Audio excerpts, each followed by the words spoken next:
ધરમપુરી ફળિયાની પાવન ધરતી પર મંચ પર ઉપસ્થિત આપણે સૌ જેમને જાણીએ છીએ એવા કિરણરામ બાપુ, નગીન દાદા તેમજ નામી અનામી સંતો તેમજ મારી સમક્ષ નીચે બેઠેલા તમામ ધર્મપ્રેમી સંતો, મહંતો તેમજ દરેક ગામના આપણા વિસ્તારના જ્ઞાનયોગી ભાઈઓ બહેનો તેમજ નાના નાના બાળ ગોપાલને મારા જય સદગુરુ મહારાજ.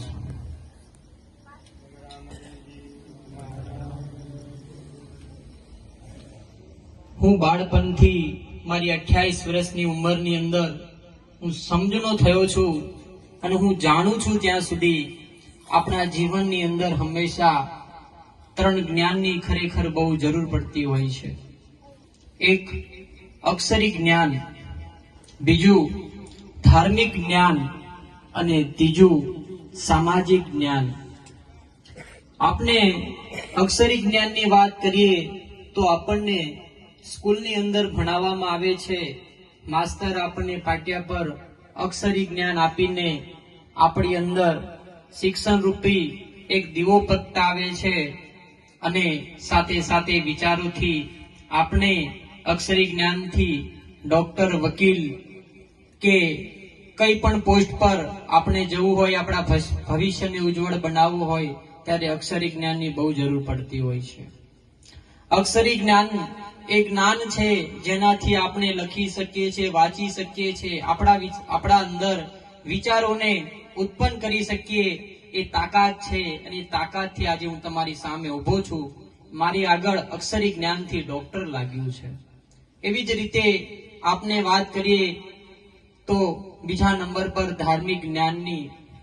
ધાર્મિક જ્ઞાનની જ્યારે આપણે આપણા વિસ્તારની વાત કરીએ તો આઝાદી પહેલા આ વિસ્તારની અંદર જાંબુઘોડાથી હાલોલ, રાજગઢથી બારિયાની આ પાવન ને પવિત્ર ધરતી પર જો સંતોની આ ભૂમિ છે, અહીં આગળ જોડિયા પરમેશ્વર નામના એક સંત થઈ ગયા.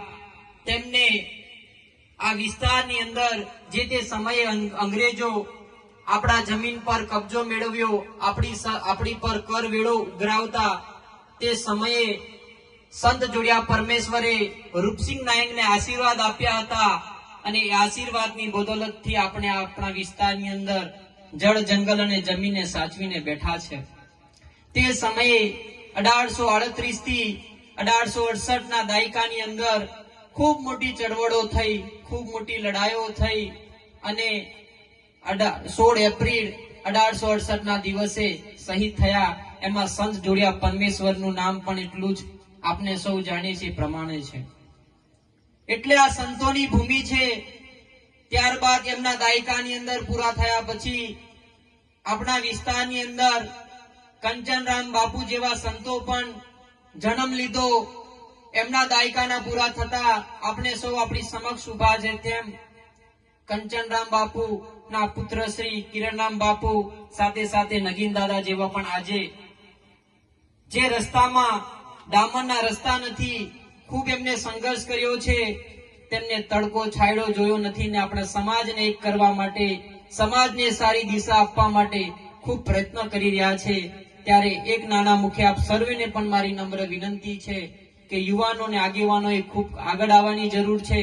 સમાજની ખૂબ ચિંતા કરવાની જરૂર છે. જો આજે આપણે એની ચિંતા નહીં કરીએ તો આપણી પેઢીને આપણે શું આપીને જશું? એટલે આ કઈ સંતોની ભૂમિ છે એટલે કે કઈક નવી વાત નથી. આ આપણા ઇતિહાસમાં લખાયેલી વાતો છે, આપણે સૌ કોઈ જાણતા પણ નથી. ત્યારબાદ આપણે સૌ જાણીએ છીએ તેમ સામાજિક જ્ઞાનની બહુ જરૂર છે.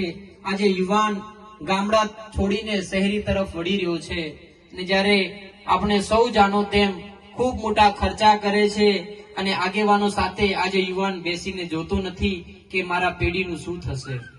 આજે યુવાનો મોગા મોગા ફોન, મોગા મોગી બાઈકો લઈને ફરે છે અને પોતાની યુવાની, પોતાનો જુસ્સો, પોતાનું જુનૂન ક્યાંક ને ક્યાંક વેડફી રહ્યો છે. તેની બચાવવા માટેની સૌએ સાથે મળીને પ્રયત્ન કરવો પડશે. આજે આ તને જ્ઞાનથી આપણા સમાજની અંદર આપણા બાળકોની અંદર એક શિક્ષણની આશાનું કિરણ જાગ્યું છે. સાથે સાથે યુવાનો ભવિષ્યના સપના જોતા થયા છે. કોઈ વકીલનું સપનું જોવે છે, કોઈ ડોક્ટરનું સપનું જોવે છે, કોઈ આર્મીમાં જવાનું સપનું જોવે છે. અને અત્યારે એક મિત્ર સાથે વાતચીત કરતો હતો ત્યારે મને કીધું કે આ ઘરના 2 દીકરા આર્મીની અંદર છે. તો એક શિક્ષણની તાકાત છે, સંસ્કારની તાકાત છે અને સામાજિક જ્ઞાનની તાકાત છે. આ 3 જ્યારે ભેગા થઈ જશે ત્યારે આપણે આપણા જીવનને સુખ સારી જગ્યા પર લઈ જશું, સારી નામના મેળવીશું અને સારું સમાજ માટે પ્રયત્ન પણ કરી શકીશું. બસ આપ સર્વે મને શાંતિપૂર્વક સાંભળ્યો, મારું માન સન્માન જાળ્યું, એ બદલ તમામનો ખૂબ ખૂબ આભાર. જય સદગુરુ મહારાજ.